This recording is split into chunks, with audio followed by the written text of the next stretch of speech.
So this is a review of the RoboRock S5 Max Black Edition. I'm going to take you through it from start to finish, and if you go to the 17-minute mark, you'll see what the maintenance is like after using this for 5 months. So it's the S5 Black, and it comes in white also, and here's the box that it comes in. Clearly marked with the RoboRock logo here. We get inside, well packed. You can expect everything to be organized here, and there's a 12-month limited warranty. It runs off of batteries, and this one has the option that comes with it that lets you clean up wet floor spills, wet areas. Has a little mop attachment that goes on it, and it has actually been updated since I did this initial opening, which was 5 months ago. Today is December the 6th. So it used to scan around the room in a logical order, and now it crisscrosses with the new update. Comes with all the stuff you see here, including that wet pad, so it carries water in the tankard with a special solution. So if you have a kitchen floor and you want this thing to go around and mop that up as you go, that will work just fine. And I have to tell you that I don't spend much time with that, and that's because it does such a good job cleaning up with the way it's configured. We don't use the water thing. And it comes with an app, of course, for your phone, free. Got to log in and get that taken care of. We're going to go over that in this review as well. This is the box. These are the pieces and parts. Here's the docking station with the little contacts there that will charge the battery on your own. And keep these clean once in a while with an alcohol wipe, something like that. Found that it never has problems. And keep in mind, I'm giving you this from the perspective of someone who's had it for 5 months already. These are specs on the battery charger. You have rubber pads underneath. There's a little sticky pad there that you can pull off that cover and stick it to the floor. I did not do that and found that not to be necessary.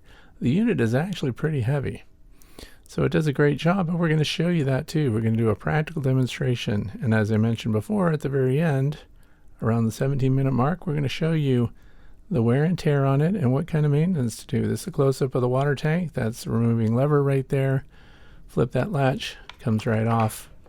Everything on this, by the way, very user-friendly, easy to handle, and I think you're going to find out that you could use this pretty much right out of the box without even going through all the details. That's your fill opening there for your water. And when you connect it into the vac there, there's a little gasket that keeps it from leaking, connects right in. Here's the pad. Again, it slides out through the side, and you can wash it. And it's pretty self-explanatory there. And as I said, I found that it did such a good job cleaning, I didn't decide in the end that I really don't need this mop function. If you've got a spot on the floor in your kitchen or whatever, just wipe it up by hand. Why send your little vac after it? Because this thing cleans everything up really well. Has a little Velcro hold there. And that's it for that part.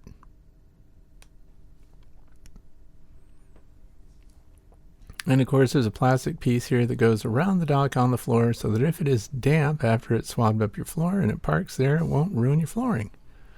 So those are spot clean, press to return to the dock, and so on. It's all very intuitive. And we lift this lever, and you see there's the dustbin there, and there's a little tool also for cleaning your rollers, for cutting away string and things like that that might wrap up on them. That's a little blade in there, and it's got a pick. And of course a little brush to get the dust off of different parts of it. Only goes in one way there. And then when you pull this out, it announces that you removed the dustbin. It's got the little filter in here, which is still doing really well, by the way.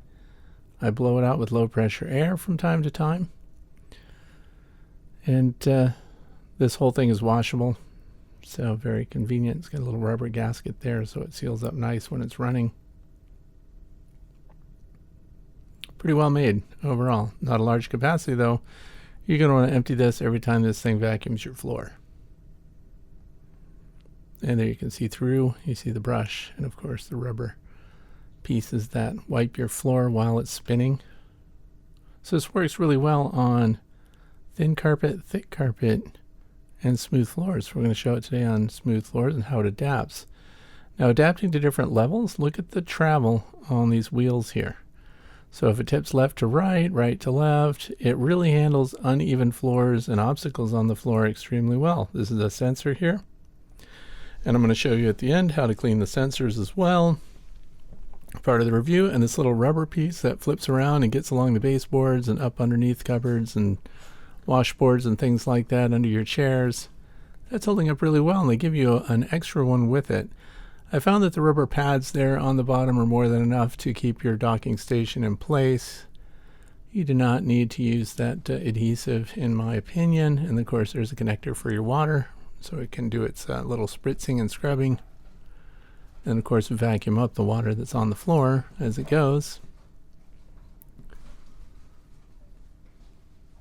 And the tires are a nice soft rubber, non-marking by the way. They left no marks even on the smooth floor areas.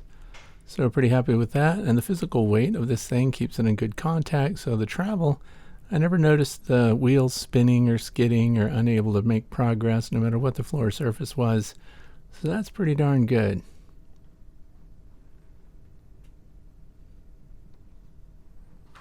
And these little wipers hold up extremely well, as long as you keep them clean. That's included in my maintenance demonstration at the end. Little pivot wheel there, and those are the contacts that you want to wipe with alcohol wipes if you have them, just from time to time. So we're going to put this in, not filling it with water. And there's the dock. There it is, plugged into the wall, and it's on, and there's a little blinking light in here that lets you know that it's sending out its signal. And this is the way that your vacuum cleaner is going to find its dock. So it's kind of fun to see this thing scooting around, and I'm going to show that to you, of course, and you're going to get to hear what it sounds like. You can see how well it cleans, and you're going to find out that your floors just might be carrying more dirt than you think. So you just turn it on, and then if you push the little house button there, that tells it to go home.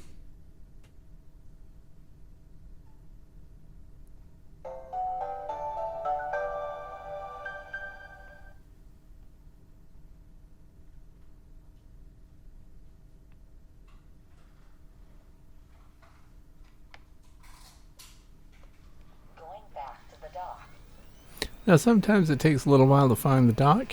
It zips around left and right. You need to leave space around your dock area so it's not obstructed while it's headed home. But it is fun to watch it go home to its dock, even from the other end of your house, no matter how large your house seems to be. Our house is 80 feet long, and this thing travels everywhere. Goes back, puts itself in the dock, and that's when it, of course, is going to charge itself up.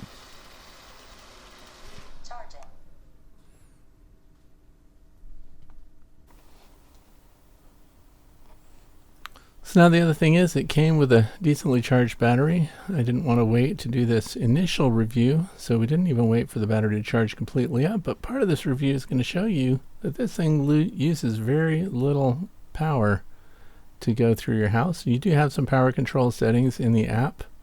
So we're running at the standard level here. This is what the RoboRock app looks like.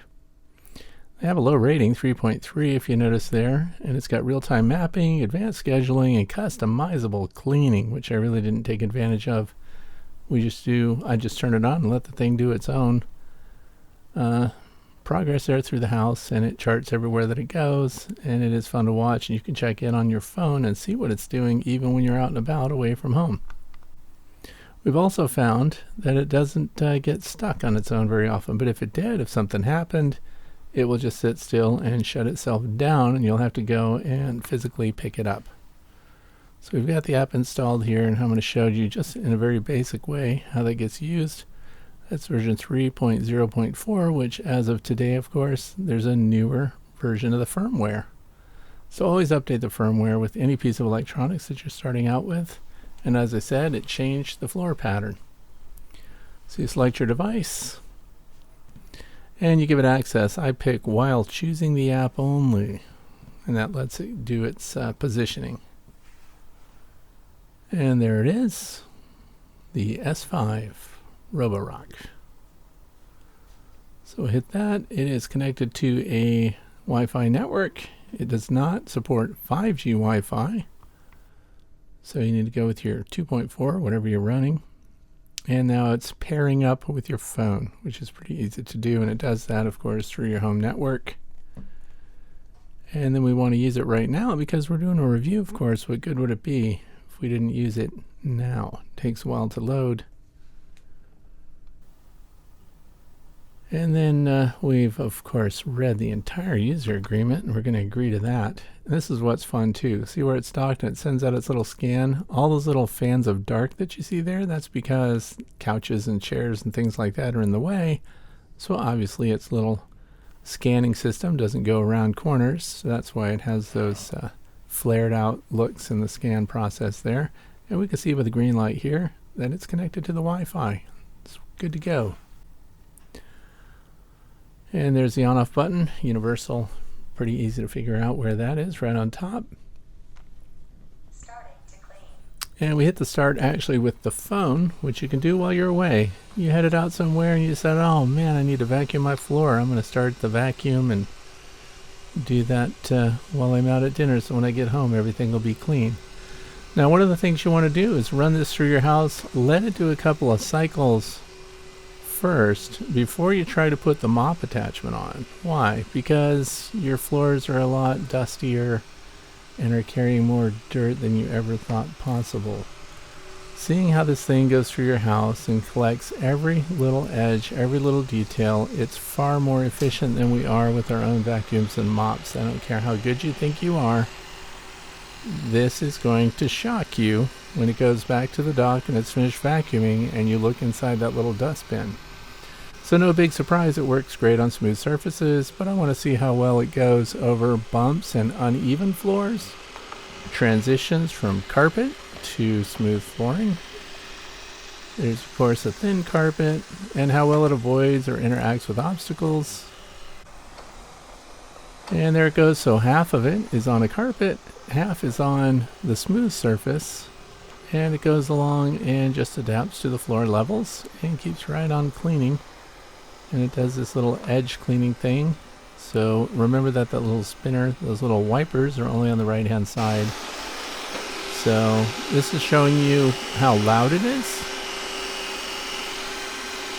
And the other question you might have is, does that noise bother your pets? And here it's going to go over an uneven transition piece here from tile to flooring to smooth flooring. And it looks like it gets hung up, but what it does is it starts to turn at different angles until it works its way around anything that it bumps into. So that was really impressive. It did not get stuck. Now things like USB cables, really thin wires and things like that could be a problem for it. Normal extension cords, standard thickness wires, they're fine. Look how it went right over that transition. Had problems with these ficus leaves, didn't get many of them. No big surprise there. I didn't expect that it would be able to get that. If they don't fit under it, it's not going to suck them into the little container.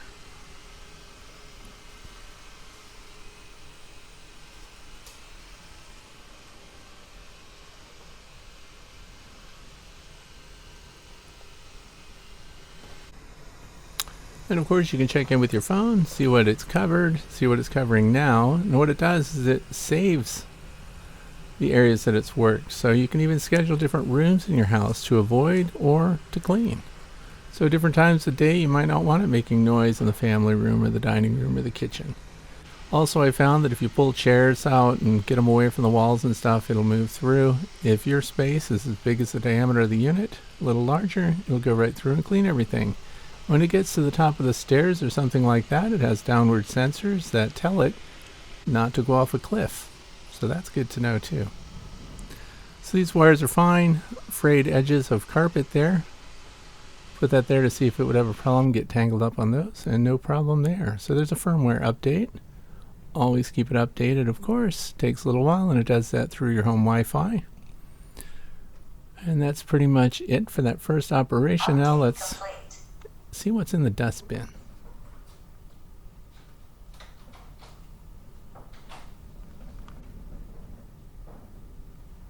You can pick the voice for it and everything else. Cleaning history, maintenance, which is what we're going to look at later on in this video. And the volume, you can turn that up or down, all different languages. The only English language version is a female voice. We call her Greta. And now we look to see, after all the time we've been using it, the filters, the main brush, and see how many hours it's been in use, and then see what cleaning you've done or have not done. So we're going to clean the sensors in this later on. And all the other stuff seems to have lots of life left in it, but look at all the ground it's covered. Look how detailed it is. And so this will show you a lot of history on this thing. And we found that it really leaves precious little behind. So when we pull this dustbin out, look at this. We thought the house was clean. This is going to make you very unhappy if you think you've been getting everything. I am astonished by how much dirt and dust and little bits of debris and hair and everything else it collects in this bin. And remember, you want to empty that each time you have it do a full clean of the entire house. You can stop it at any time, of course, and send it back to the station. And then this is the second time it was run through. First time it filled wall to wall in here, so it's a small container. But the second time it collected a whole bunch still. So as I said before, run it through several cycles of dry cleaning before you put the wet mop on. Dustbin installed. And of course it has to announce every single thing you do. Dustbin removed, dustbin installed. Here we are in carpet and tile flooring and going through a transition plate. And it's very good at that. No problems. Lifts itself right up, goes underneath the coffee table. If you've got lazy boy loungers, extend the lounger feet. Dog doesn't care, doesn't mind at all, so apparently it's not making super annoying noises, and it's going around collecting up his little dog hairs too while it's at it.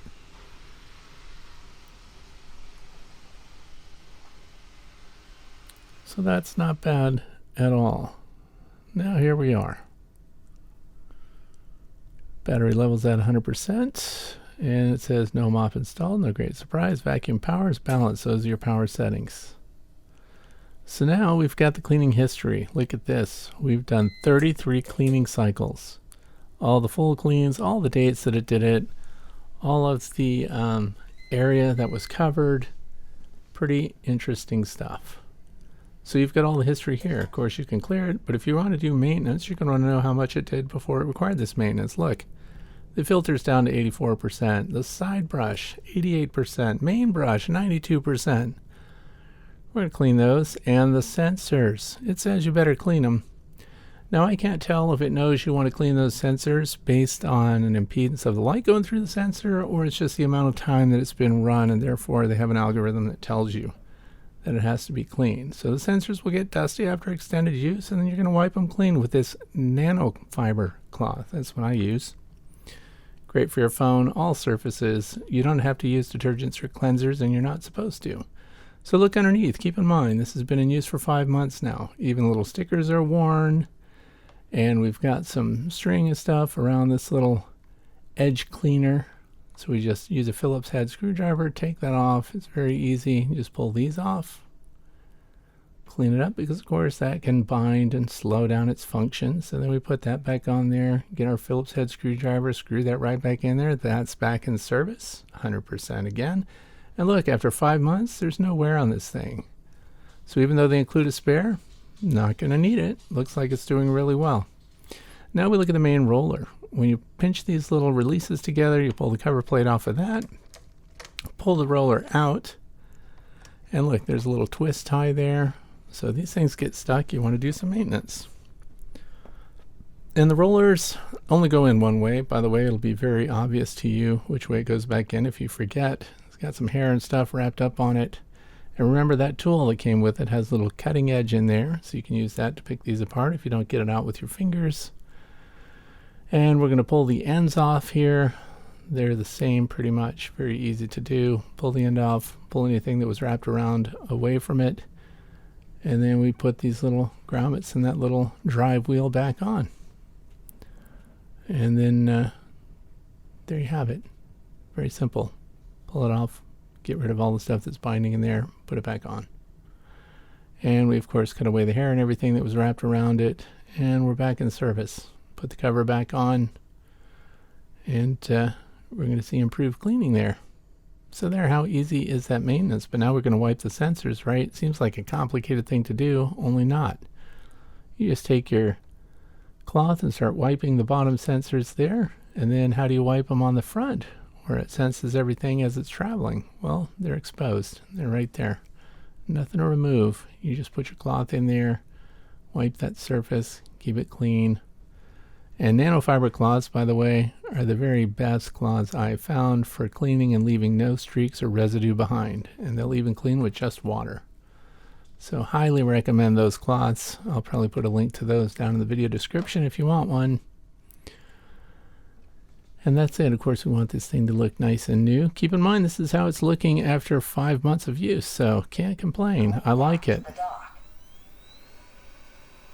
And as usual, sometimes when it's going back to its dock, it takes its sweet time. Notice it was just a couple inches there from the contacts, but no, she's got to do a round robin, go all over the place, and then decide to come back later. Comes in at an angle. So you always have to leave room around the docking station so that your RoboRock vacuum can take its sweet time and head away from it before it comes back. It does eventually, of course, find the dock. And that's pretty much going to be the end of the review. I like it. It runs great. It has never run out of its battery. Never even used half of it during a cleaning. And I would definitely recommend this to anybody that wants their floor cleaned while they sit around and drink coffee or while they're not home. So I hope you enjoyed it. Thanks for watching. I invite you to subscribe to this channel for more reviews in the future. Have a great day.